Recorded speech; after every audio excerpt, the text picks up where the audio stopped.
to my computer right now. Hopefully the light, nope, this is a stream that I didn't want. There we go. Yay, we're not sideways. And hopefully, sorry, as my hands get in the way, hopefully this is going to work this time. Thank you for your patience, everybody, with us. So last week we had to reshoot the first week because we shared too much sizing information about the pattern. So we're going to be very careful about trying not to share specific sizing information about this pattern, but instead give you some tips and guidance on how to put this together. And hope if anybody does have very specific questions, I guess, get in contact with us, send us an email, come into the store, and we will give you the help that we can. I'm not going to be doing any sewing tonight because I'm going to be demonstrating some other things. So hopefully this helps. One question we did get a lot this week is where to find the coloring sheet. It is, I'm just going to look off camera here. So again, I don't share too much information. It's on the first page inside your pattern. So you do need to purchase a copy of this pattern. We have quite a few at the store. If you're not local, we do ship. If you want to buy the PDF version, you can get it directly from Modern Handcraft. But that's where you'll find your coloring template. So just going to look at my notes here quickly. And I got 5 people watching. One of those 5 people is me on my computer. Say hi. I'm keeping track of the chat. I'm just going to push this out of the way for now. What we're going to start tonight is talking about squaring up those half square triangles. So I've done all of mine. You can see this one has the little dog ear cut off because it wasn't quite square. When using the seam tape, it's not as accurate as if you were marking it yourself. The trade-off is that you are faster. But if I take my ruler and using this line across it, I can make sure that my block is the size that I need it to be. So, hello, Lynn. This was an exercise in visuals for me, trying to find, we're doing 2 at a time half square triangles. If you watch the first week, hi, Joyce. If you watch the first week, I've linked at the end the video on how to use the diagonal seam tape, and Michelle demonstrates how to sew 2 at a time half square triangles. So if you're sewing 1 at a time, all you're doing is sewing a single line, but then all of this becomes waste. 2 at a time, you're sewing 2 lines, 1/4 of an inch from that diagonal, and then you are trimming. And I have to be able to see what I'm doing. So you line up on that spot, and you can see it's hitting the point here and not quite here, which means that my seam allowance is slightly off. It's not going to be a big deal when it comes time to piecing. If your seam allowance is a tad under the size that it should be, I've pressed all of mine open. I'm going to do just a quick finger press here because I don't have my iron set up.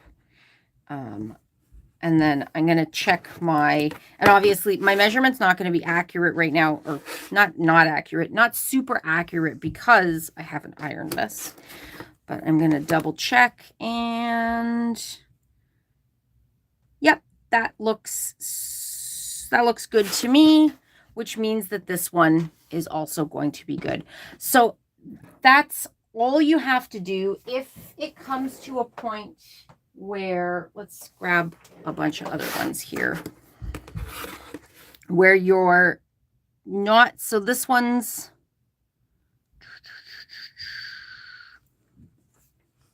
a little bit not the size I need it to be.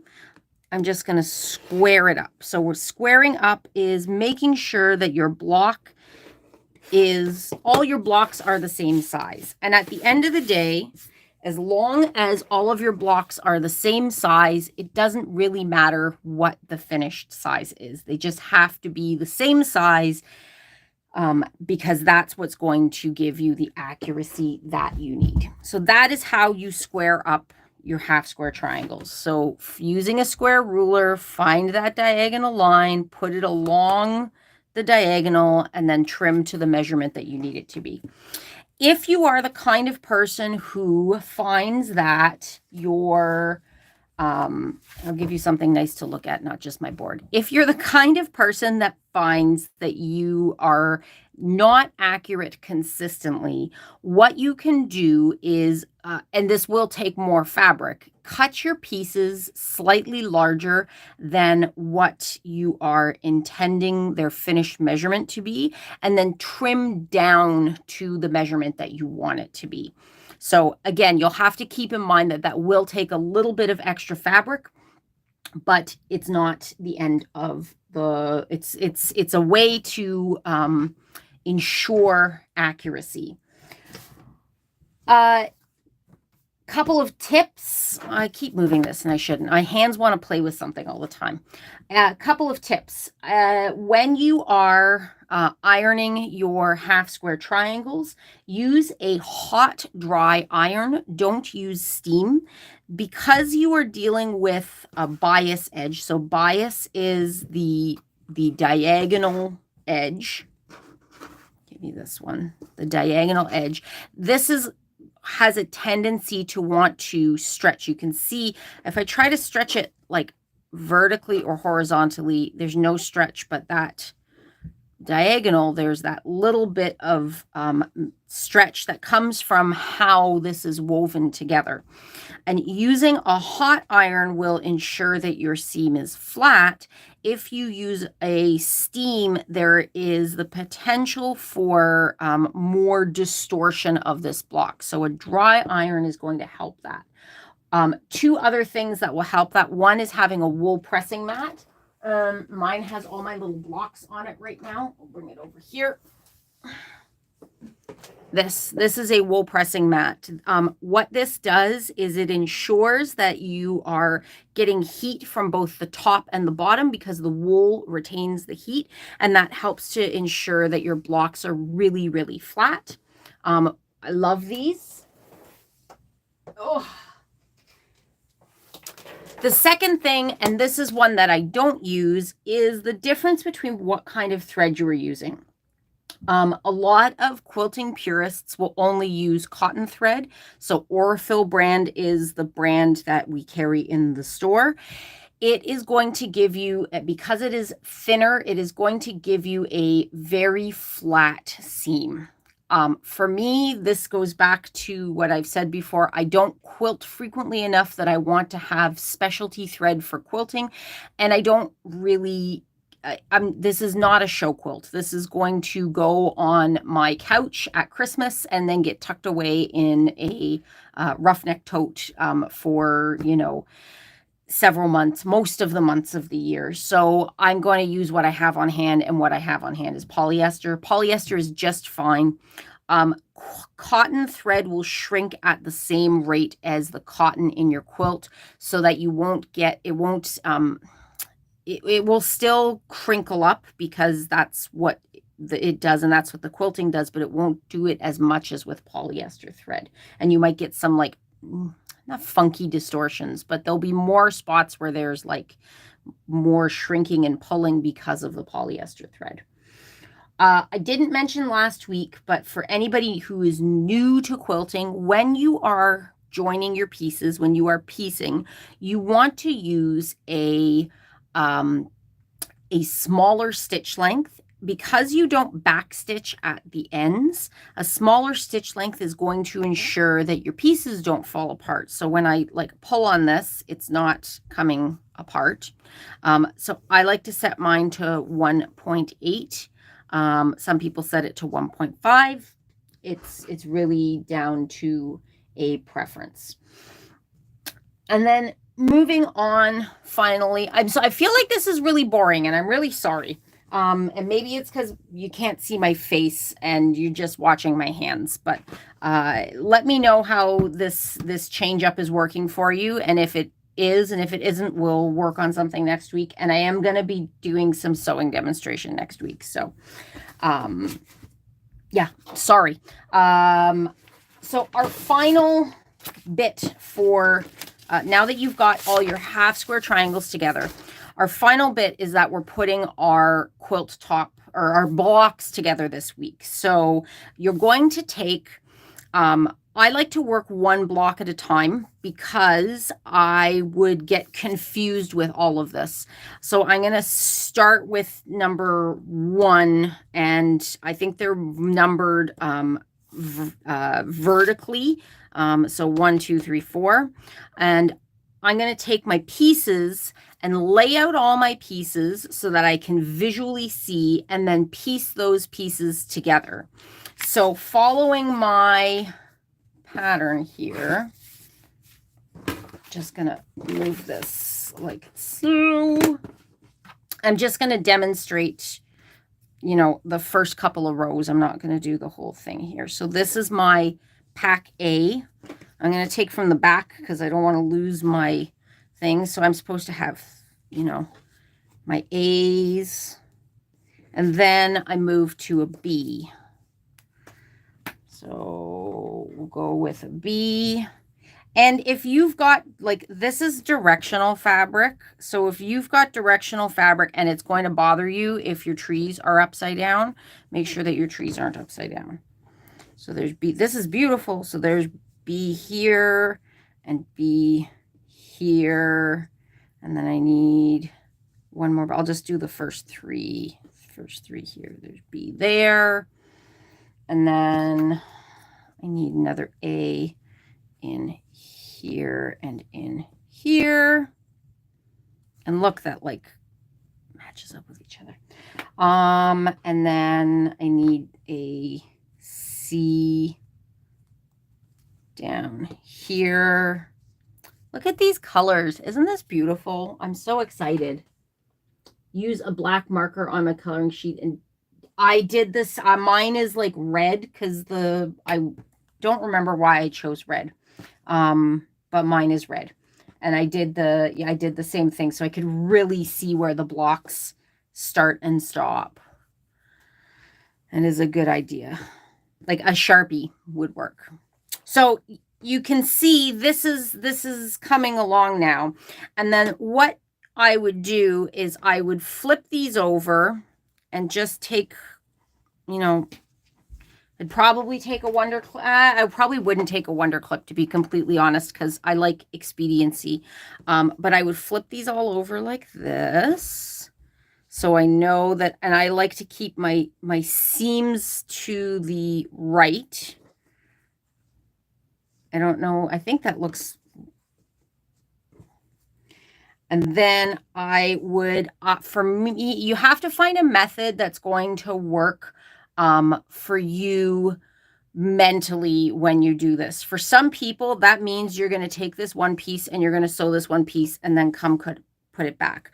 I like to chain piece because it's fast. So I always work from, I always try to work from left to right and top down. So like I was reading a book. So I'll take this and then this and then this and then this and then this and then this.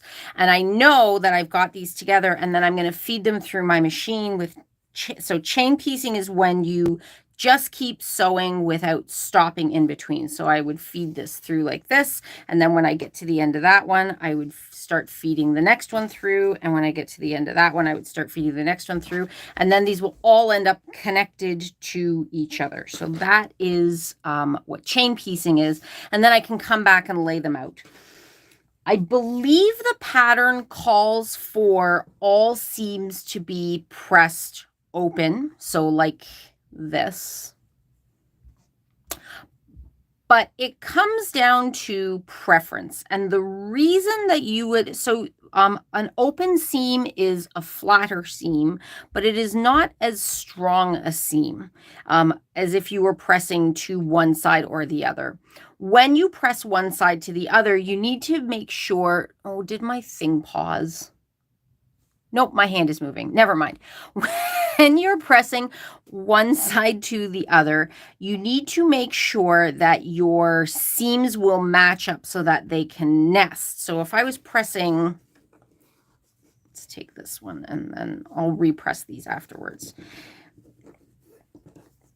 If I was trying to match up these two blocks, you'd want one seam going left and one seam going right so that you could sew them together and they would be, so one going left and one going right. So when you're sewing them together, this becomes as flat as possible. But this is a stronger join than if these were just flat. It's not as strong. Opening the seams is less important on this quilt. You really want to do that when you have a quilt where there is a lot of bulk. I sewed an Elizabeth Hartman pattern before where some of the pieces were like an inch and finished at, half an inch, and you were nesting 7 seams on top of each other.